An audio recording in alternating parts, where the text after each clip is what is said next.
So these are the 3 candles I just poured in different ways. The first one I poured very fast, around 175, and I didn't heat up the mold. As you see, there's a dimple and some tiny little air bubbles here and there. If you're making a bigger or taller candle, you probably will see more dimples or more air bubbles. And the second one, I heat up the mold first with a heat gun, and I pour slow and steady around the same temperature, 175. It came out perfect.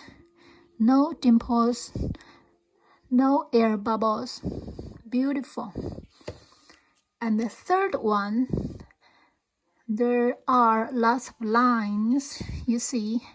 We call that jump line because I pour at a much lower temperature, around 150, and I didn't heat up the mold.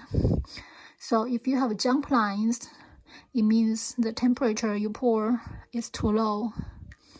And also I noticed that, see here, it doesn't shrink that much because the temperature is low. So now you know how to fix jump lines and air bubbles. If you got jump line, you need to pour at a higher temperature. If you got air bubbles or dimples, which means you pour too fast or you pour too high.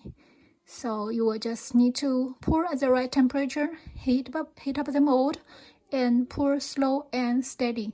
Then you get a much better candle.